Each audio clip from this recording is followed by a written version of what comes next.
ये कहानी एक बड़े जापानी शहर से शुरू होती है। यहाँ आज एक बड़ा सा जुलूस निकाला जा रहा था। आज शहर के सबसे अमीर आदमी का जन्मदिन था और ये जुलूस उसी की खुशी में निकाला जा रहा था। शहर के सभी लोग इस जुलूस को देखकर खुश हो रहे थे, लेकिन लीजा नाम की लड़की खुश नहीं थी। वो बार बार अपनी घड़ी देख रही थी। जल्दी ही जुलूस में धमाका होता है, जिसके बाद लीजा खुश हो जाती है। कुछ देर बाद लीजा एक टापू पर नजर आती है। इस टापू पर एक बड़ा सा महल था और इस महल में सिर्फ खूबसूरत प्यासी लड़कियां ही रहती थीं। देखते ही देखते लीजा भी महल में आ गई, जबकि सभी लड़कियों का ध्यान मारिया पर था। मारिया नाम की लड़की एक आदमी को मार रही थी क्योंकि वो उसकी प्यास नहीं बुझा पाया था। आदमी खुद को बचाने की कोशिश तो करता है, लेकिन मारिया जल्दी ही उसे मार देती है। वैसे ये महल सोनिया नाम की औरत का था, जिसे हम इस महल की रानी भी कह सकते हैं। सभी लड़कियां सोनिया की हर बात मानती थीं और उसके लिए कुछ भी कर सकती थीं। लीजा सोनिया को बताती है कि उसके धमाके में कई अमीर आदमी और कई मंत्री मारे गए। लीजा की बात सुनकर सोनिया खुश हो गई। वो लड़कियों से कहती है कि अगर हम ऐसे ही सफल होते रहे तो आने वाला जमाना हमारा ही होगा। अब कहानी को रोम शहर की तरफ लेकर चलते हैं। सैम नाम के आदमी के पास नीलसन नाम का बुजुर्ग आता है। सैम पहले फौज में था और एक जमाने में नीलसन उसका मेजर हुआ करता था। नीलसन सैम को बताता है कि एक जापानी तुमसे मिलना चाहता है। सैम नीलसन को काफी मानता था, इसलिए वो जापानी से मिलने के लिए राजी हो जाता है। थोड़ी देर बाद रात हो गई। सैम एक क्लब में बैठा था और नीलसन जापानी को लेकर सैम के पास आ गया था। जापानी सैम को बताता है कि हमारे देश में प्यासी लड़कियों का एक गिरोह है। वो लड़कियां बड़े मंत्री को मारकर देश पर कब्जा करना चाहती हैं। जापानी लड़का सैम को आगे बताता है कि मेरी सरकार तुमसे मदद चाहती है क्योंकि तुम एक मशहूर जासूस हो और तुम ही उन प्यासी लड़कियों को खत्म कर सकते हो। सैम उससे कहता है कि ये काम तो पुलिस भी कर सकती है, फिर मेरी क्या जरूरत। इसके जवाब में जापानी कहता है कि पुलिस के पास सबूत नहीं है और कई पुलिस वाले भी लड़कियों के साथ मिले हुए हैं। जापानी की सारी बात सुनकर सैम ने उसकी मदद करने का फैसला कर लिया। कुछ दिनों बाद सैम अपने दोस्त विल के साथ जापान पहुंच गया। यहाँ आकर दोनों उसी महल की जासूसी करने लगते हैं जिसमें प्यासी लड़कियां रहती थीं। जल्दी ही सिक्योरिटी को पता चल जाता है कि उनके टापू पर कोई है। नीना नाम की लड़की जैसे ही बाहर आती है तो सैम और विल छुप जाते हैं। सैम एक खाली कमरे के पास छुपा था। नीना जैसे ही उसके पास आती है तो सैम उसे पकड़ लेता है। नीना को कई सालों बाद किसी आदमी ने पकड़ा था, इसलिए उसकी प्यास भड़क गई थी। वो सैम से कहती है कि अगर तुमने मेरी प्यास बुझा दी तो मैं तुम्हें जाने दूंगी। उसकी बात सुनकर सैम उसके तरबूजों पर टूट पड़ा। उधर विल घूमते घूमते महल तक पहुंच गया और जल्दी ही वो एक खिड़की से अंदर देखने लगा।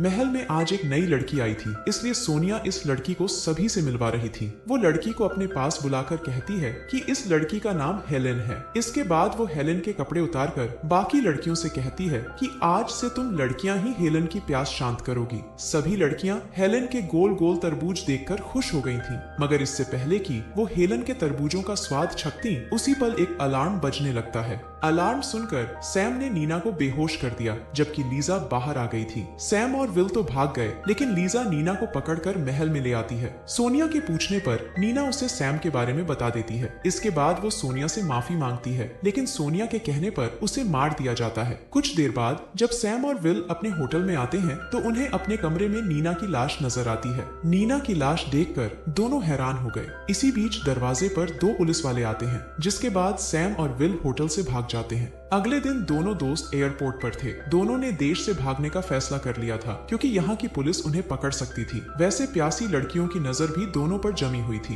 विल जब अपना सामान देखने एक तरफ जाता है तो लड़कियां सैम के पास आकर उसे अपने साथ चलने को कहती हैं। थोड़ी ही देर बाद सैम महल में था और यहाँ उसका सामना सोनिया से होता है। सैम उससे पूछता है कि मुझे यहाँ क्यों लाया गया है। सोनिया उसे बताती है कि तुम्हें पुलिस ढूंढ रही है। अगर तुम पुलिस से बचना चाहते हो तो तुम्हें मेरी बात माननी ही पड़ेगी। अब सैम उससे पूछता है कि तुम क्या चाहती हो। सोनिया उसे बताती है कि मैं मंत्री को मारकर देश पर कब्जा करना चाहती हूँ। मैं लड़कियों की सरकार बनाना चाहती हूँ। मेरा मानना है कि लड़कियां आदमियों से बेहतर होती हैं क्योंकि वो नए इंसान को जन्म दे सकती हैं। सोनिया की बातें सुनकर सैम हैरान था। इसके बाद वो उसे अपनी लैब दिखाती है। यहाँ उसकी लड़कियां आदमियों पर टेस्ट कर रही थी। सोनिया सैम को बताती है कि वो एक ऐसा आदमी तैयार कर रही है जिसका डंडा इतना ताकतवर होगा जिससे कि वो महल की सभी लड़कियों की प्यास बुझा सकेगा। इसके बाद सोनिया सैम को अपनी खास गन दिखाती है और फिर उसे आगे ले जाती है। आगे भी सोनिया की लड़कियां आदमियों पर टेस्ट कर रही थीं। सोनिया यहाँ आकर अपनी गन चलाती है, जिसके बाद एक आदमी पत्थर में बदल गया। सोनिया की गन देखकर सैम डर गया था। लैब से बाहर निकलकर सोनिया सैम सैम से कहती है कि अब तुम्हें मंत्री को मारना है और इस काम में हेलेन तुम्हारी मदद करेगी।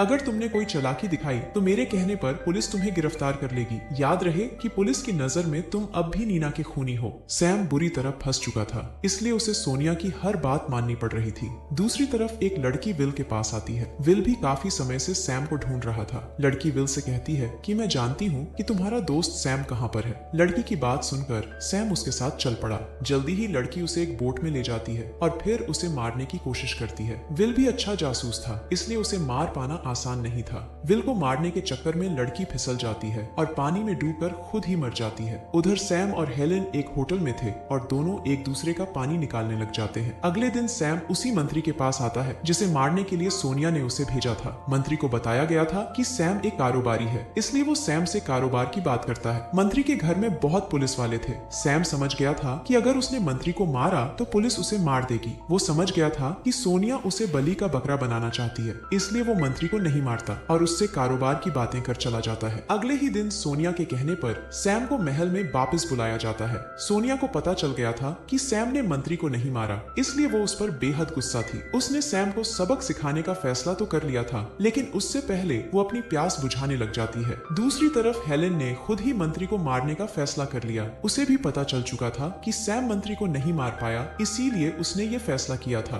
मंत्री के कुछ सिक्योरिटी वाले सोनिया से मिले हुए थे, इसलिए हेलेन आराम से मंत्री तक पहुंच जाती है। वो मंत्री को खास गन से मारने वाली थी ताकि पूरा देश सोनिया के आगे झुक जाए, मगर मंत्री को सामने देखकर वो बेहद डर गई। उसने आज तक किसी को नहीं मारा था, इसलिए वो डर गई थी। इसी बीच सोनिया से मिले गार्ड भी मंत्री को मारने की कोशिश करते हैं, हालांकि वो भी सफल नहीं हो पाते। इसी बीच भागदौड़ मच जाती है और हेलेन भाग जाती है। कुछ देर बाद हेलेन किसी तरह विल के कमरे तक पहुंच गई। वो विल को सब बताती है कि सैम की जान खतरे में है। विल को उसकी बात पर यकीन नहीं हो रहा था, क्योंकि उसने हेलेन को सोनिया के महल में देखा था। विल का भरोसा जीतने के लिए हेलेन अपने कपड़े उतारती है और फिर वो साले विल का पानी निकालती है। उधर सोनिया सैम को लगातार मार रही थी। सैम ने भले ही उसकी प्यास बुझा दी थी, लेकिन सोनिया को अभी भी उस पर बेहद गुस्सा था। दूसरी तरफ विल के जोर देने पर हेलेन ने पुलिस को सब बता दिया था कि सोनिया देश पर कब्जा करना चाहती है। उधर सोनिया ने सैम को लीजा के हवाले कर दिया था। सैम का बदन देखकर लीजा की भी प्यास जाग जाती है, इसलिए वो सैम की जान नहीं लेती बल्कि उसे आजाद कर देती है। इसी बीच पुलिस की कई टीमें टापू को घेरने लगती है। पुलिस ने आज सोनिया को खत्म करने का फैसला कर लिया था, क्योंकि वो देश पर कब्जा करना चाहती थी। प्यासी लड़कियों को भी पता चल जाता है कि टापू पर पुलिस आ गई है, इसलिए वो भी मुकाबले के लिए तैयार हो जाती है। जल्दी ही पुलिस महल तक पहुंच गई, जिसके साथ ही लड़कियां उन पर गोलियां चलाने लगी। अब दोनों तरफ गोलियां चलने लगी थी, जिस कारण कई जाने जा रही थी। पुलिस के हमले से सोनिया की सभी लड़कियां मारी जाती हैं, लेकिन सोनिया एक गुप्त रास्ते से भाग जाती है। कहानी के आखिर में विल को हेलेन से प्यार हो गया था, जबकि सैम ने लीजा को पसंद कर लिया था। इसी के साथ इस कहानी का यही अंत हो जाता है। हमारी वीडियो देखने के लिए बहुत बहुत धन्यवाद। अगर आप ऐसी ही वीडियोस के दीवाने हैं तो प्लीज मेरे चैनल को जरूर सब्सक्राइब करें। मिलते हैं अगली वीडियो में, तब तक के लिए नमस्कार।